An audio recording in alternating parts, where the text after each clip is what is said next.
In the news, bandits release 100 kidnapped villagers in Zamfara. Pfizer-BioNTech, South Africa-based BioVac, agreed to produce vaccines for African Union countries. France rolls out new health pass amid COVID-19 surge. And in sports, WHO chief supports Olympics days before opening ceremony. Details shortly.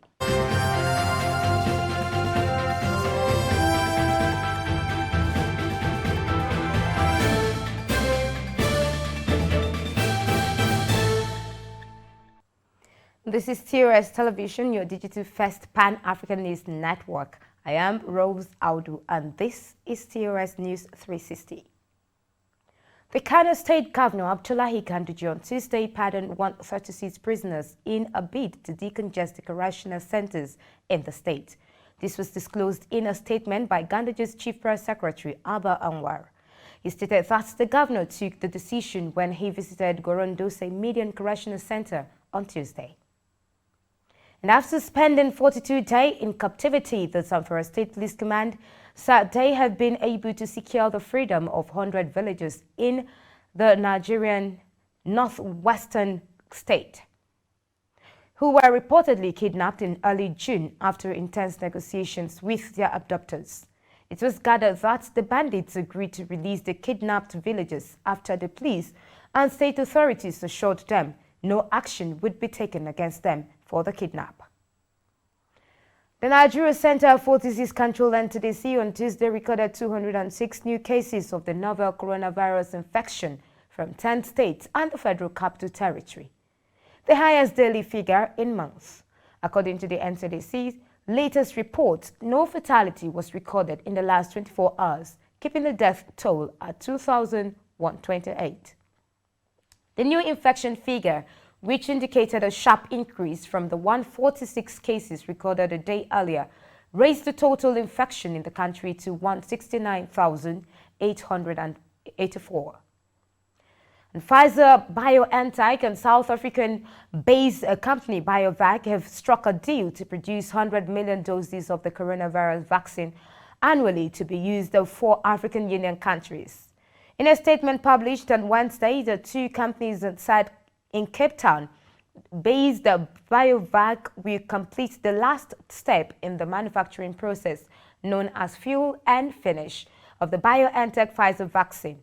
The ingredients for the production of the jabs will arrive from plants based in Europe, while the manufacturing of finished doses will start in 2022.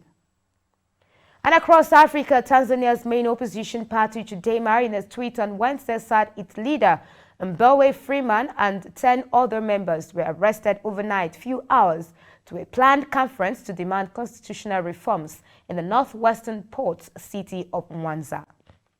It was gathered that the arrest took place after Mbowe pledged to go ahead with a meeting on constitutional reforms despite Mwanza provincial authorities banning public gatherings to contain the spread of the COVID-19. This is your digital-first Pan-African News Network, TOS Television, and you're watching News 360. More stories after the break.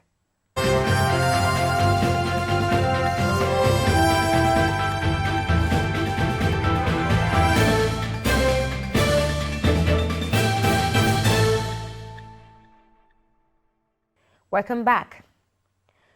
Hungary's Prime Minister Viktor Orbán has reviewed plans to call a referendum on a controversial LGBTQ law after the European Commission launched legal action against his government over the measure. The government did not announce when the planned referendum would be held, but said it would be comprised of 5 questions. The law has been viewed by Hungary's government as a way to protect children, but opponents argue that it conflicts pedophilia with homosexuality and stigmatizes LGBTQ people. And France has rolled out the new COVID-19 health pass as the dreaded coronavirus infection surges high. On Monday, authorities cautioned citizens, noting that France had officially entered a 4th wave of the infections.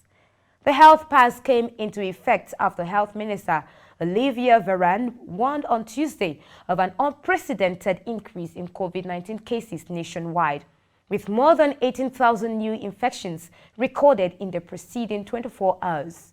The health pass will be extended in August to patrons of restaurants, cafes and shopping centers.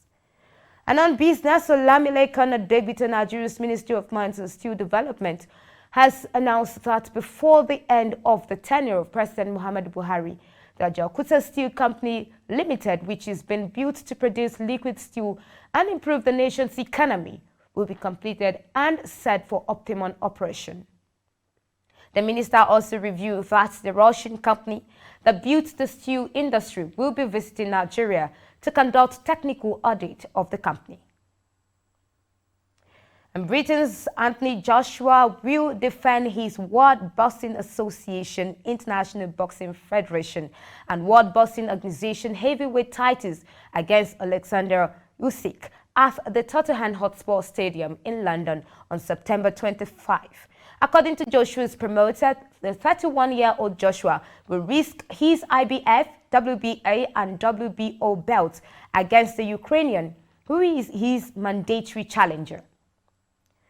And still on sports, the World Health Organization's WHO Director General Tedros Ghebreyesus, in a conversation with the International Olympic Committee, says the global health body is in full support of Tokyo Olympics, which has suffered great setback as a result of the coronavirus pandemic.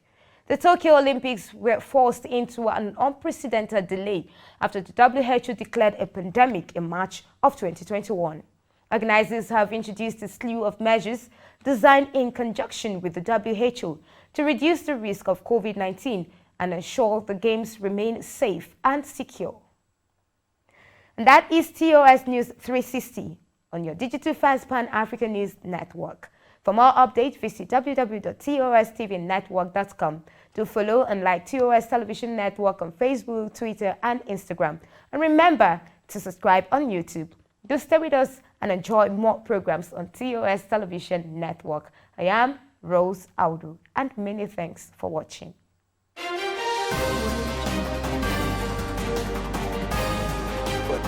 we as a continent are now defining ourselves.